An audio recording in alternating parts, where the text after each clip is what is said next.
You know, life is like a river. If you dam it up, hold it back, pretend it doesn't want to flow where it's meant to, the water stagnates, grows toxic, breeds disease. That's what happens when you mute yourself, dilute yourself, confuse yourself.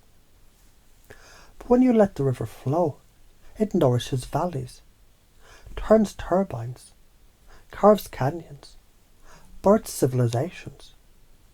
One choice, same water, different destiny. And isn't it interesting that your words, your throat, your roar are the water? And every time you hold back, you dam it. Every time you express, you unleash a flood of possibility. Imagine yourself 5 years from now, if you keep nodding along. You're in a meeting at work. Brilliant ideas stuck in your throat, while someone else gets the credit. You're in relationships where you're tolerated, not celebrated, because you never dared to show your full fucking self. Your health dips because every yes you don't mean, it's cortisol dripping poison into your veins. You lie awake at 2 a.m, scrolling your phone, feeling empty, wondering why the hell life feels like cardboard. That's one path. A slow suicide by 1,000 silences. Now imagine the other path. You speak your ideas at work. People may disagree, but they respect you. You're with people who love you for who you really are, not the cardboard cutout version. Your body relaxes, your shoulders drop, your breathing deepens, because authenticity feels safe now. You lie down at night and your pillow welcomes you, because there's nothing heavy sitting on your chest. That's the other path. A life lived unmuted, undiluted, unapologetic, and you may not know whether you're already living that freer version, or if you're just beginning to notice the small ways it's showing up. Because even as you wonder how it will happen, you'll realize it's already happening. And isn't it fascinating?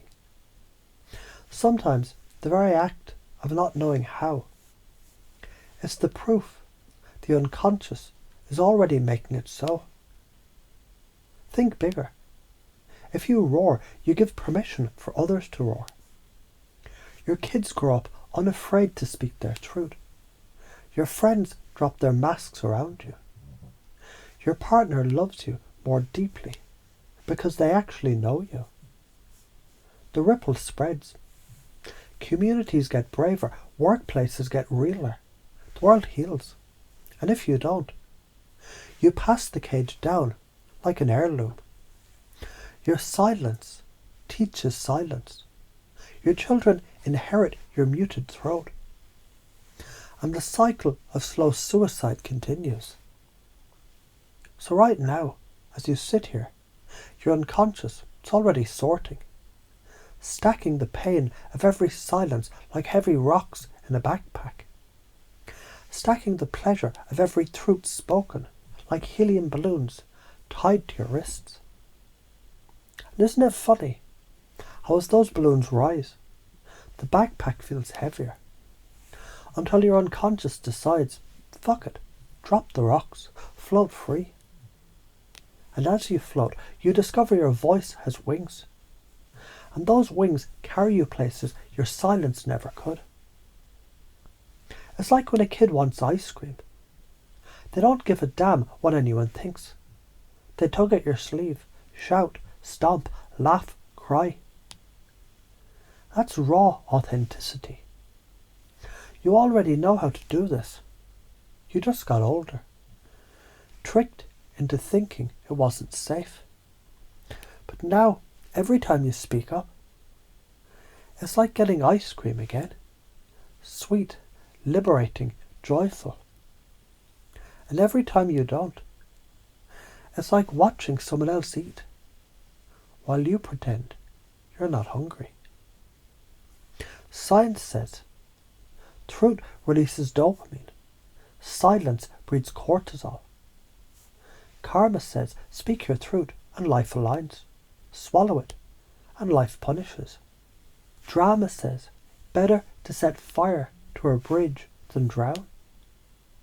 Truth says your voice is oxygen, deny it and you suffocate. So now your unconscious connects it all. The bird in the cage, the river behind the dam, the ice cream kid, the backpack of rocks and the helium balloons.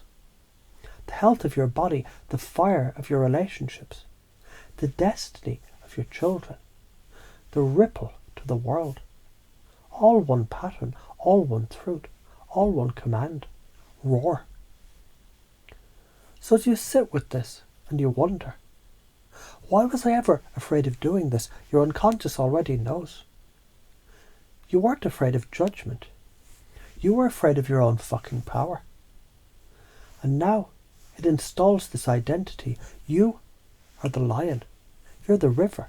You're the lighthouse.